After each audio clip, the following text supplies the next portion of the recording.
Bonsoir. Bonsoir. Donc, tout d'abord, merci d'avoir accepté notre invitation dans ce premier live. On est très content de vous accueillir. Du coup, je commence d'emblée. Je vais vous demander de vous présenter pour les étudiants qui ne vous connaissent pas.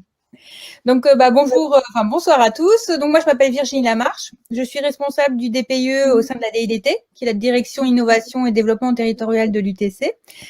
Donc, au sein de la DIDT, nous sommes une toute petite équipe. Notre objectif est d'accompagner les porteurs d'idées innovantes tout au long du processus de création de valeur. Alors, cela peut concerner les PME et les TPE innovantes à travers des séminaires de créativité, du prototypage, des jonctions avec les départements et les laboratoires de l'UTC, mais aussi les étudiants à travers le dispositif Projet Innovant Entrepreneuriat dont je m'occupe. L'objectif du DPIE, c'est de sensibiliser et d'accompagner les étudiants entrepreneurs, ingénieurs, apprentis, doctorants dans leur démarche de création d'entreprises innovantes, de l'idée au projet et du projet à la start-up.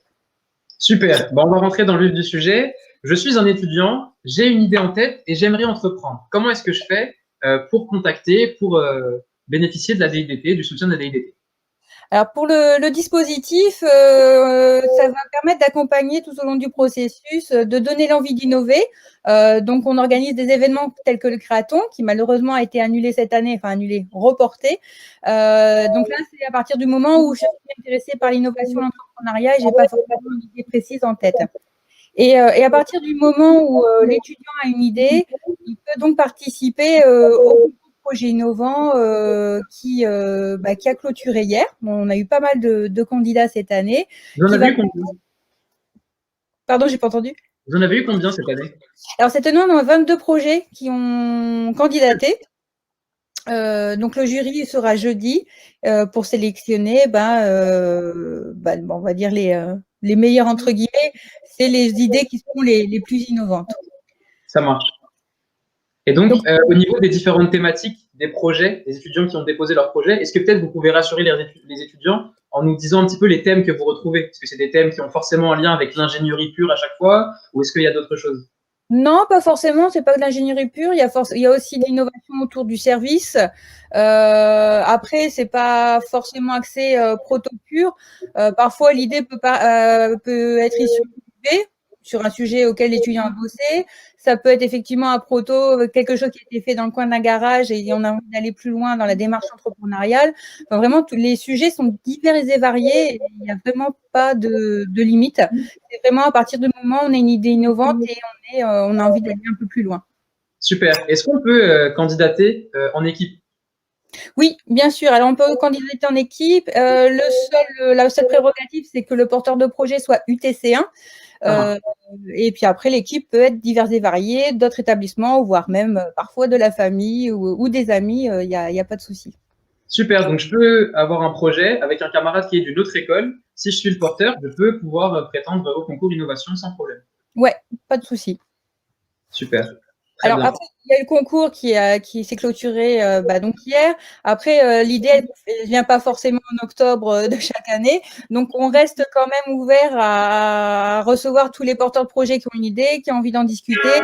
Et on peut prendre des projets au fil de l'eau. Super. Petite question. Une fois qu'on passe le concours, qu'est-ce qui se passe? Donc, on passe pour la première fois le concours innovation. Donc le dispositif va permettre de répondre aux besoins de chaque projet à travers un fil rouge, une guideline, qui va permettre de dérouler en 2 étapes, de l'idée au projet et du projet à la start-up. Et entre les deux, en fait, on organise un démo day pour définir la phase de go-no-go dans l'aventure entrepreneuriale. Dans un premier temps, c'est de savoir si mon idée innovante y a un marché, et puis après savoir si la posture entrepreneuriale est quelque chose qui me plaît. Donc les outils sont nombreux, on propose un coaching sur le business, un diagnostic de la propriété intellectuelle, il y a aussi un financement pour permettre de faire son proto ou sa preuve de concept de 1 500 €. Dans un premier temps, sur la première phase. Dans la deuxième phase, ça peut aller dans un financement jusqu'à 7 000 € pour vraiment la partie vraiment du projet à la start-up. Et autour de ça, on a d'autres outils, l'accès à la plateforme de prototypage rapide, aussi à l'espace de coworking au sein du centre d'innovation, dans lequel l'asso Start UT a désormais de Et dans lequel je suis à l'heure actuelle. Exactement. Et donc voilà, en fait, c'est vraiment, on a toute une panoplie d'outils. Je peux pas être, ça va être une liste à la Prévert. Le tout, c'est qu'on met le curseur des outils qui va se placer au niveau des besoins du porteur. On est presque un accompagnement à la carte, avec du financement et une réponse aux besoins qui sont assez divers et variés.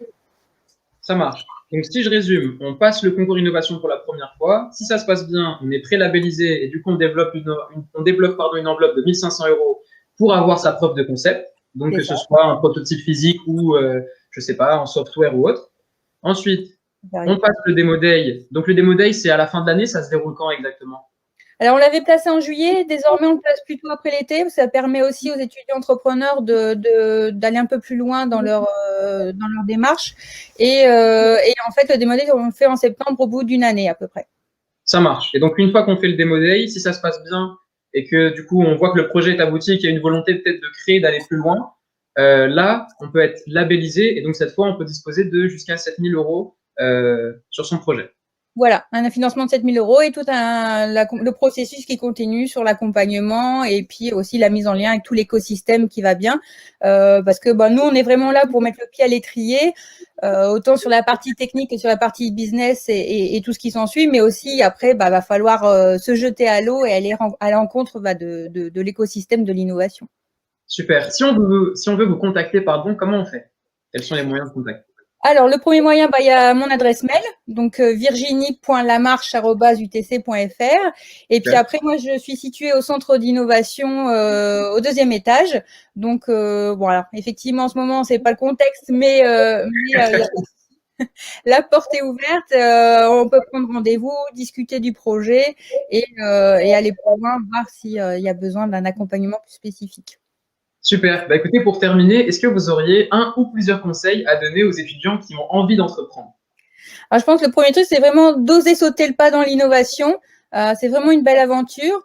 L'échec n'existe pas parce que finalement, l'apport est très riche de toutes parts, que ce soit en termes de techniques de business, de contacts de réseau. C'est vraiment très, très riche. On s'en sort vraiment grandi. C'est un challenge qui permet de donner une nouvelle version, une nouvelle vision, pour aborder les choses. Parce que même si le projet ne va pas jusqu'au bout, c'est de toucher du doigt l'entrepreneuriat qui peut aussi servir, même si l'étudiant devient salarié et va sur d'autres horizons. Et c'est vrai que l'avantage dans la situation des étudiants UTC1, c'est qu'il y a énormément de choses au sein de l'UTC. Il y a le parcours élite, il y a le DPIE, il y a des UV. Donc vraiment, ça permet de tester l'aventure. Donc, il ne faut pas hésiter. Ça marche. Donc, sautez le pas, n'hésitez pas, il y a tout qui est fait pour vous aider à entreprendre. Vous n'avez rien à perdre, tout à y gagner. Parce qu'on peut même entreprendre au sein d'une entreprise. Il n'y a pas que l'entrepreneuriat propre, il y a aussi l'intrapreneuriat, comme vous venez de le dire. Donc, ça marche. Super. Écoutez, il nous reste un petit peu de temps. Si vous voulez bien en prendre quelques questions qu'on a reçues durant ce live. Une question qu'on me pose, c'est combien de projets sont retenus en général à la suite du concours innovation? Alors, majoritairement, on prend à peu près une dizaine de projets. Tout simplement parce que après il faut les accompagner et dans l'équipe on n'est pas beaucoup pour cette partie-là. Et puis il y a la partie financement, on peut pas malheureusement financer tous les projets, donc on est obligé de limiter le nombre de projets à accompagner et à financer.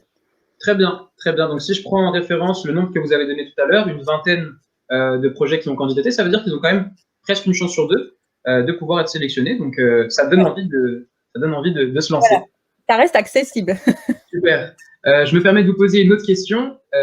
Du coup, on nous demande, est-il possible de labelliser le projet avant le Demo Day? Oui, alors du coup, c'est vrai qu'on met un fil rouge et un processus quand même pour avoir un fil conducteur. Après, on s'adapte au degré de maturité du projet. Si le projet avance rapidement et dans un délai court, on peut mettre en place un Demo Day spécifique à la carte aussi pour s'il y a besoin d'aller plus vite dans la démarche. Super. Écoutez, je vous remercie beaucoup. On a répondu à toutes les questions. Je pense que c'était très clair. Je vous remercie encore une fois d'avoir accepté notre invitation.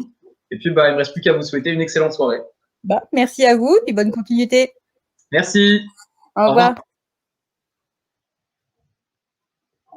Donc, vous avez eu l'intervention de Madame Virginie Lamarche sur la DIDT. Donc, pour résumer, la DIDT, il y a deux facettes un petit peu. Il y a l'aspect du coup du concours Créaton pour les étudiants qui auraient une idée mais qui savent pas vraiment encore ce qu'ils veulent en faire, qui veulent un peu se challenger. Et puis ensuite, il y a le concours Innovation qui permet aux étudiants qui ont déjà des projets et bien d'aller présenter le projet. Si ça aboutit et que le projet est pré-labellisé, vous pouvez débloquer une enveloppe de 1 500 € qui vous permettra d'avoir votre preuve de concept, votre prototype, et vous passez au Demo Day. Si jamais le Demo Day est réussi, vous pourrez cette fois être labellisé, et donc avec la labellisation, prétendre à une enveloppe de 7 000 € donc pour vous aider sur le développement de nouveaux prototypes, sur la partie propriété intellectuelle, pour déposer des brevets et autres. Il y a aussi un coaching qui est apporté et des locaux qui sont mis à votre disposition au sein du centre d'innovation, donc pour les étudiants entrepreneurs, avec un espace de coworking pour pouvoir travailler sur son projet.